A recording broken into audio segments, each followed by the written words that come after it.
स्वामीनाथन जी की आपने नहीं मानी, एमएसपी आपने लागू नहीं की। डिस्टर्ब ना करिए सभापति महोदय, मेरा टाइम इसमें काउंट नहीं होगा। आप इधर, अरे यार बेईमानी से जीत आए तो ज्यादा ना बोलो, मालूम है कितने बड़े तीरंदाज हो। इधर बेईमान हो, बेईमान हो, बेईमान हो, बेईमान हो, बेईमान हो। 2007-8 से लगातार मांग चल रही है देश में कि स्वामीनाथन जी की जो सिफारिश है किसानों को 1.5 गुना समर्थन मूल्य देने का, एमएसपी की गारंटी देने का, कानूनी हक और अधिकार देने का, उस गारंटी को आज तक नहीं माना, आज तक नहीं माना, आज तक नहीं माना। कितनी बढ़िया बातें कि खाद पे हम सब्सिडी बढ़ा रहे हैं, पहले 50 किलो को 45 किलो, फिर 45 किलो को 40 किलो, और मुझे लगता है कि एक तीसरा कार्यकाल पूरे होते होते केवल 10 ही किलो बचेगा खाद के कट्टे में, इससे ज़्यादा नहीं बचेगा। मंडी एक नहीं बनाई, आत्महत्या इतनी कर रहे हैं किसान, और किसान अगर अपनी एमएसपी की मांग करते हैं, हजारों किसान यहीं दिल्ली की सीमा पर मारे जाते हैं, और आप सोचते हो कि आपकी बात को कोई समझेगा नहीं। ये जो बीजेपी की एनडीए की सरकार है, ये सरकार पूरी तरह से गरीब विरोधी, किसान विरोधी, नौजवान विरोधी, बुनकर विरोधी, छात्र विरोधी, दलित विरोधी, पिछड़ा विरोधी, मजदूर विरोधी, जितनी भी अगर उपाधियां दी जाएंगी सभापति महोदय वो कम है। चुनाव में या जनता के बीच किया हुआ वादा अगर आप पूरा नहीं करते हैं तो वो भी एक सबसे बड़ा भ्रष्टाचार है, और उस भ्रष्टाचार में अगर किसी ने वर्ल्ड रिकॉर्ड बनाया है तो बीजेपी की और एनडीए की सरकार ने बनाया है। सभापति महोदय, नौजवानों को कितना गुमराह किया गया, नौजवानों से कह दिया गया हर साल 2 करोड़ रोजगार। मैं आज सवाल पूछता हूं अपने नौजवानों की ओर से, बताएं भारतीय जनता पार्टी के लोग, सरकार में बैठे लोग, 10 साल आपने राज कर लिया है, आखिर 20 करोड़ नौजवानों को रोजगार कहां है? अरे छोड़िए यार, अबे कोई नोटिस नहीं लेता तुम्हें, छोड़ो। शिक्षा के मसले पर लगातार बजट घटाया जा रहा है, लगातार सरकारी शिक्षा कम की जा रही है, और ये बीजेपी की सरकार की लगातार प्रयास है कि नौजवान शिक्षित होंगे तो सवाल पूछेंगे। देश की जेएनयू से लेके, बीएचयू से लेके, एमयू से लेके जितने बड़े संस्थान हैं, सारे संस्थानों को बर्बाद कर दिया है। एक भी दलित, एक भी पिछड़े, कहीं आपका वाइस चांसलर नहीं है। लगातार जितने भी आपके professor, associate professor, assistant professor की नियुक्तियों में आरएसएस का जब तक कोई फंडामेंटल कोर्स नहीं करेगा, बेसिक कोर्स, तब तक उसकी नियुक्ति नहीं होगी। आप क्या सोच रहे हो, देश नहीं देख रहा है नौजवान? यूजीसी का बजट लगातार कम किया जा रहा है। सभापति महोदय, जब बीजेपी की सरकार, जब बीजेपी के लोग विपक्ष में रहे तो ओपीएस की बातें किए। 10 साल से आप सत्ता चला रहे हो, 11वां बजट पेश कर रहे हो, पूरा देश आज ओपीएस के लिए, सरकारी कर्मचारी परेशान है, कहीं ओपीएस की चर्चा नहीं है, पुरानी पेंशन की कोई चर्चा नहीं है। सभापति महोदय, पुरानी पेंशन तो पुरानी पेंशन हम मांग करते हैं, बहुत बड़े राष्ट्रभक्त आप बनते हो, मैं मांग करता हूं देश के पैरामिलिट्री फोर्सेस को आप पुरानी पेंशन दीजिए, मैं मांग करता हूं। अरे वित्त मंत्री जी, उत्तर प्रदेश से आते हो, इतना भी हक नहीं कि पूरे बजट भाषण में एक बार उत्तर प्रदेश का नाम आ जाता। इतना अयोध्या से नफरत हो गई, अयोध्या से अवधेश जी क्या जीत गए, आप लोगों को इतनी नफरत हो गई कि एक भी उत्तर प्रदेश का एक बार भी नाम नहीं आया। सभापति महोदय, मुझे कहने में कोई संकोच नहीं, ये जो बीजेपी की एनडीए की सरकार है, ये सरकार पूरी तरह से गरीब विरोधी, किसान विरोधी, नौजवान विरोधी, बुनकर विरोधी, छात्र विरोधी, दलित विरोधी, पिछड़ा विरोधी, मजदूर विरोधी, जितनी भी अगर उपाधियां दी जाएंगी सभापति महोदय वो कम है। और मैं कोई राजनीतिक भाषण नहीं दे रहा हूं, मैं उदाहरण सहित, आपको जब नंबर आए तो बोल देना, और हमें पता है आपका नंबर भी नहीं आएगा आपकी पार्टी में, ये भी पता है हमें। सभापति महोदय, श्रद्धेय नेताजी ने हमेशा कहा है कि चुनाव में या जनता के बीच किया हुआ वादा अगर आप पूरा नहीं करते हैं तो वो भी एक सबसे बड़ा भ्रष्टाचार है, और उस भ्रष्टाचार में अगर किसी ने वर्ल्ड रिकॉर्ड बनाया है तो बीजेपी की और एनडीए की सरकार ने बनाया है। सभापति महोदय, 2014 के चुनाव के समय प्रधानमंत्री जी ने वादे किए कि 2 करोड़ रोजगार हर साल मिलेंगे। स्वामीनाथन जी, जिनको भारत रत्न दिया है, सरकार को मैं धन्यवाद देता हूं, लेकिन वो धन्यवाद अधूरा है जब तक उनकी सिफारिशों को नहीं मानते हो। 2007-8 से लगातार मांग चल रही है देश में कि स्वामीनाथन जी की जो सिफारिश है, किसानों को 1.5 गुना समर्थन मूल्य देने का, एमएसपी की गारंटी देने का, कानूनी हक और अधिकार देने का, उस गारंटी को आज तक नहीं माना, आज तक नहीं माना, आज तक नहीं माना। स्वामीनाथन जी को आज तक नहीं माना। अध्यक्ष जी, डिस्टर्ब ना करिए। सभापति महोदय, मेरा टाइम इसमें काउंट नहीं होगा। आप इधर, अरे यार, इसे जीता है तो ज्यादा ना बोलो, मालूम है कितने बड़े तीरंदाज हो। इधर सुनो, स्वामीनाथन जी की आपने नहीं मानी, एमएसपी आपने लागू नहीं की। कितनी बढ़िया बातें कि खाद पे हम सब्सिडी बढ़ा रहे हैं, पहले 50 किलो को 45 किलो, फिर 45 किलो को 40 किलो, और मुझे लगता है कि एक तीसरा कार्यकाल पूरे होते होते केवल 10 ही किलो बचेगा खाद के कट्टे में, इससे ज्यादा नहीं बचेगा। मंडी एक नहीं बनाई, आत्महत्या इतनी कर रहे हैं किसान, और किसान अगर अपनी एमएसपी की मांग करते हैं, हजारों किसान यहीं दिल्ली की सीमा पर मारे जाते हैं, और आप सोचते हो कि आपकी बात को कोई समझेगा नहीं। सभापति महोदय, नौजवानों को कितना गुमराह किया गया। नौजवानों से कह दिया गया हर साल 2 करोड़ रोजगार।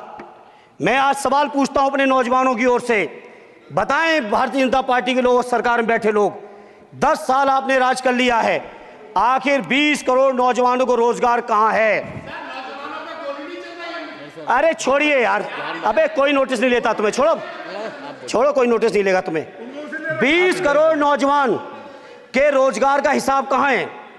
आज 11वें बजट में जब याद आई तो वो भी ट्रेनिंग की बात करते हो। मैं कहना चाहता हूं, IIM, IIT के नौजवानों को रोजगार नहीं दे पा रहे हो। आप सोच रहे हो इंटर्नशिप के इस छोटे से शगुफे से नौजवान खुश होंगे?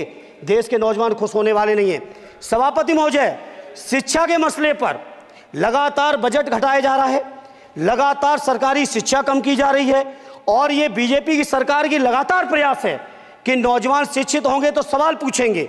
देश की JNU से लेके BHU से लेके MU से लेके जितने बड़े संस्थान हैं, सारे संस्थानों को बर्बाद कर दिया है। एक भी दलित, एक भी पिछड़े, कहीं आपका वाइस चांसलर नहीं है। लगातार जितने भी आपके professor, associate professor, assistant professor की नियुक्तियों में RSS का जब तक कोई फंडामेंटल कोर्स नहीं करेगा, बेसिक कोर्स, तब तक उसकी नियुक्ति नहीं होगी। आप क्या सोच रहे हो, देश नहीं देख रहा है नौजवान? UGC का बजट लगातार कम किया जा रहा है। मेरा खुला आरोप है इस सरकार पर कि ये सरकार शिक्षा को प्राइवेट करके, शिक्षा को मुट्ठी भर उद्योगपतियों के हाथों में देके, शिक्षा को चुनिंदा लोगों के हाथ में देके, देश के 140 करोड़, जिसमें मैं समझता हूं 90% लोग गरीब हैं, उन गरीबों के हाथों से शिक्षा को छीनने का ये जो आपकी सरकार षड्यंत्र कर रही है, इसके लिए हम लोग इस मौके पे विरोध करते हैं। लगातार फीस बढ़ा रहे हैं, शिक्षकों की कमी है, रोजगार आप दे नहीं पा रहे हो, सामाजिक असमानता। सभापति महोदय, 2014 में जिस समय सरकार बनी थी एनडीए की, उस समय देश की जितनी भी जो आर्थिक चीजें थी, जो वेल्थ थी, उसमें पिछड़ों की हैसियत 17% थी, 17%, 17। और आज 10 साल की एनडीए की सरकार के बाद पिछड़ों की आर्थिक हैसियत हो गई है केवल 9%। मैं कहना चाहता हूं चुनौती के साथ, वित्त मंत्री अपने जवाब में बता दें, अनुसूचित जनजाति का एक भी व्यक्ति देश में अरबपति हो तो बता दो, एक भी अरबपति हो तो बता दो, एक भी दलित को अरबपति आपने बना दिया हो तो बता दो, एक भी पिछड़े को बना दिया हो तो बता दो। आप जवाब में दे देना, आप डेटा दे देना, आप डेटा दे देना, हमारी दबाव नहीं रुकेगी। सभापति महोदय, जब बीजेपी की सरकार, जब बीजेपी के लोग विपक्ष में रहे तो ओपीएस की बातें किए। 10 साल से आप सत्ता चला रहे हो, 11वां बजट पेश कर रहे हो, पूरा देश आज ओपीएस के लिए सरकारी कर्मचारी परेशान है, कहीं ओपीएस की चर्चा नहीं है, पुरानी पेंशन की कोई चर्चा नहीं है। सभापति महोदय, पुरानी पेंशन तो पुरानी पेंशन, हम मांग करते हैं, बहुत बड़े राष्ट्रभक्त आप बनते हो, मैं मांग करता हूं देश के पैरामिलिट्री फोर्सेस को आप पुरानी पेंशन दीजिए, मैं मांग करता हूं। आप राष्ट्रभक्त हैं ना, सीमा पे जो सुरक्षा कर रहे हैं, जो शहादत झेल रहे हैं, मेरी मांग है कि आप उनकी ओपीएस दीजिए। वो आप ओपीएस नहीं दे पाओगे। इसी तरह से सभापति महोदय, देश के अंदर बहुत से ऐसे संविदा कर्मचारी, एक से एक बढ़िया फार्मूला। अब कानूनन मंडल आयोग लागू हो गया तो कैसे पिछड़े और दलितों को रोकें? तो संविदा कर्मी की प्राइवेट कंपनी, प्राइवेट आपने आउटसोर्सिंग कर दी।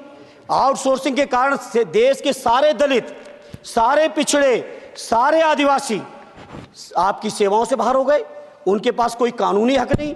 तो ये जो आरक्षण को खत्म करने के तरह तरह के जो आप लोग षड्यंत्र अपना रहे हो, इस षड्यंत्रों को देश का जनमानस पूरी तरह से जान भी चुका है, पहचान भी चुका है।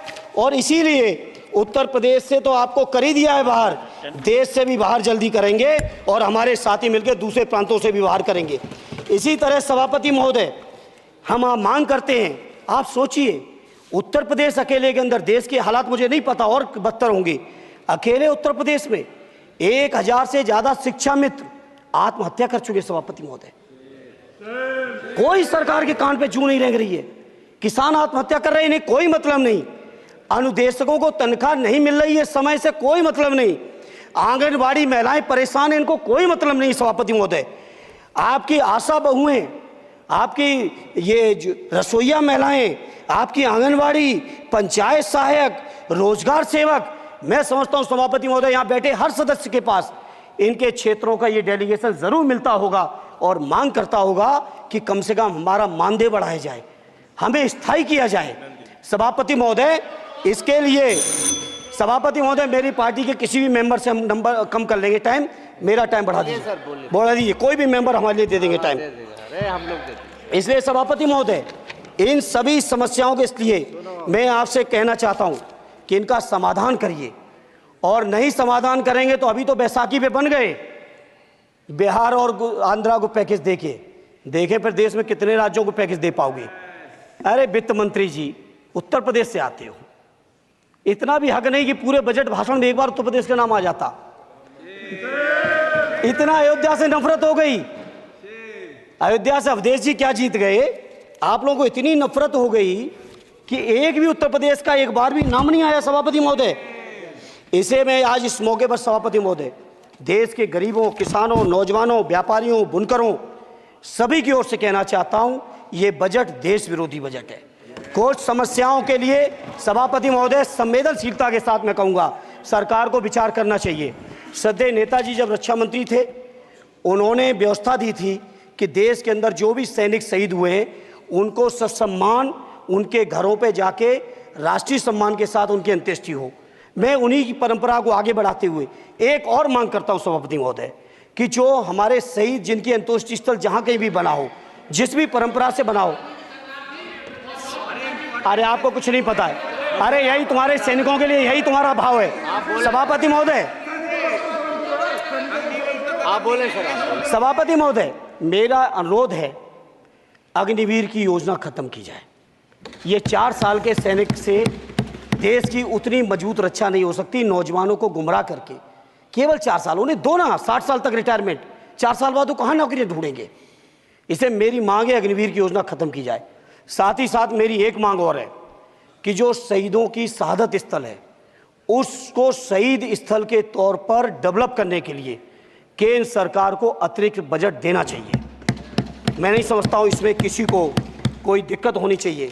इसी तरह सभापति महोदय, बातें बहुत लंबी लंबी की जाती हैं, थोड़ा सा मैं अपने क्षेत्र के बारे में कहूँगा। आदरणीय हमारे नेता माननीय राममूर्ति वर्मा जी ने भी कहा है, माननीय लालजी वर्मा जी ने भी, जो बाढ़ की समस्या है, जो समस्या बिहार में है नेपाल से पानी छोड़ने की, वही समस्या उत्तर प्रदेश की भी है। और विशेषकर पूर्वी उत्तर प्रदेश में अगर आप चलिए तो खीरी से शुरू करेंगे, पीलीभीत, खीरी से लेके पूरा आप चले जाइए और एकदम कुशीनगर बॉर्डर तक, बिहार बॉर्डर तक पूरी की पूरी समस्या है। घाघरा जब आती है तो मैं समझता हूँ इन जिलों के लाखों लोगों को तहस नहस करके चली जाती है। जितना विकास होता है सभापति महोदय, बरसात के समय वो सारा का सारा विकास पूरी तरह से खत्म हो जाता है। इसलिए मेरी मांग है केंद्र की सरकार से कि बजट आप पास कर रहे हो तो कम से कम उत्तर प्रदेश से इतनी नफरत ना करो। 2 बार तो उत्तर प्रदेश की दम पे ही बैठे थे और तब भी ये वित्त मंत्री जी हंस रहे हैं, इनके यहाँ भी आता है, बाढ़ तो जाती होगी महाराज, बसता तो नहीं होगा, कुशीनगर बसता नहीं होगा, आपका मऊ बसता नहीं है, आजमगढ़ बसता नहीं, अम्बेडकर नगर बसता नहीं, बहराइच बसता नहीं, खीरी बसता नहीं, श्रावस्ती बसता नहीं, पीलीभीत बसता नहीं, बलिया बसता नहीं है, कुशीनगर बसता नहीं है, गोरखपुर बसता नहीं है। इतने जिले तो हमारे उत्तर प्रदेश के प्रभावित हैं। तो बिहार की तरह से एक विशेष पैकेज हमारे उत्तर प्रदेश के लिए भी दे दो। कम से कम इतना तो कहने की हिम्मत रखो, केवल चीखने के लिए बैठे हैं सब के सब। सभापति महोदय, दूसरा एक मैं बात, हमसे पूर्व जो सांसद रहे हमारे आजमगढ़ के, बड़ी लंबी लंबी बातें की, गोरखपुर से आजमगढ़ होते हुए बनारस तक का हमने रेलवे लाइन स्वीकृत करा दिया। सभापति महोदय, मैंने जब पता किया अधिकारियों से, तो सच्चाई ये है कि अभी उस पर एक भी पैसे का बजट का आवंटन नहीं है, नहीं है बजट का आवंटन। हाँ, आज आप ही ने तो पेश किया बजट, आप ही तो साइन किए हो, निर्मला जी ने तो किया नहीं होगा, आप ही ने किया होगा। तो सभापति महोदय, उस पर बजट भी आए, उस पर बजट भी आना चाहिए। दूसरा सभापति महोदय, ये जो समस्या है बाढ़ वाली, मैं समझता हूं कोई अकेले मेरी नहीं है, मेरे अकेले क्षेत्र की नहीं है। जो भी संवेदनशील व्यक्ति होगा इस पर जरूर गंभीरता से सोचेगा, उसको सोचे। इसी के साथ मैं अपनी पार्टी की ओर से इस जन विरोधी बजट का पुरजोर विरोध करता हूं। बहुत बहुत धन्यवाद। श्री सुखदेव भगत जी।